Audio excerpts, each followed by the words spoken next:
அனைவருக்கும் வணக்கம். நான் பிரபாகர் ஜோதிடர். ஓம் சிவாய நமக. சிவசக்தி திருச்சிற்றம்பலம். இன்று பிறந்த நாள் காணும் அனைவருக்கும் வாழ்த்துக்கள். அதே போல் அனைத்து ஜாதகர்களுக்கும் வாழ்த்துக்கள். அனைத்து ஜாதகர்களும் செல்வ வளம், ஆரோக்கியம், மகிழ்ச்சி, சந்தோஷம், நிம்மதி அனைத்தும் பெற்று தரும் நாளாக இந்த நாள் அமையட்டும் என்று எம்பெருமான் சிவபெருமானிடம் அடியேன் வேண்டிக்கொள்கிறேன்.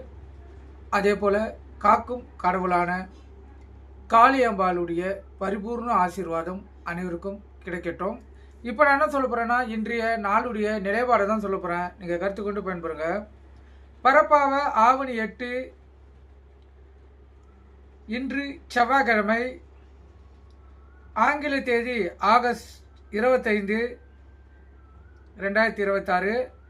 இன்று வளர்பிறை பிரதோஷம் கடைபிடிக்கப்படுகிறது. அதே போல் இன்று மேல் நோக்கி நாள். நட்சத்திரம் இன்று முழுவதும் உத்திராடம். திதி இன்று காலை 7:22 வரை துவாதசி, பின்பு திரியோதசி. யோகம் இன்று முழுவதும் சித்த யோகம். சந்திராச நட்சத்திரம் திருவாதிரை, புனர்பூசம். ராசி பார்த்தீங்கன்னா மிதுனம், கடகம். சந்திராசை பொறுத்தப்பட்டோம் ராசி 50% பாதிக்கும், லக்னத்தை 90% பாதிக்கும். அதனால் இந்த மிதுன ராசி மிதுன லக்கணம், கடக ராசி கடக லக்கணம் இன்று மிகவும் கவனமாக இருக்கணும்.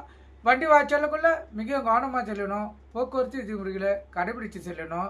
ஏக்காரத்து கொண்டோ வண்டியை இயக்கி கொண்டு மொபைல் பல்லில் பேசக்கூடாது. சிந்தனைகள் சிதறி விபத்துகள் ஏற்படுறதுக்கு அதிக வாய்ப்புண்டு. அதனால் எச்சரிக்கையாக இருந்து விழிப்புணோடு இருந்து சந்திராசருக்குள்ள எந்த ராசிக்காரங்களும் விழிப்புணோடு இருந்து உங்களை தற்காத்து கொள்ளணும். நல்ல நேரம் காலை 10:45 11:45, மாலை 4:45 5:45. இந்த கௌரி நல்ல நேரம் காலை 1:45 2:45, மாலை 7:30 8:30.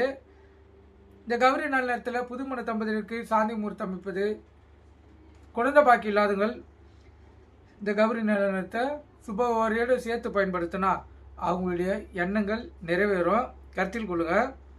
ராகு காலம் மாலை 3 to 4:30, யமகண்டம் காலை 9 to 10:30, குளிகை மதியம் 12 to 1:30. சூலம் வடக்கு.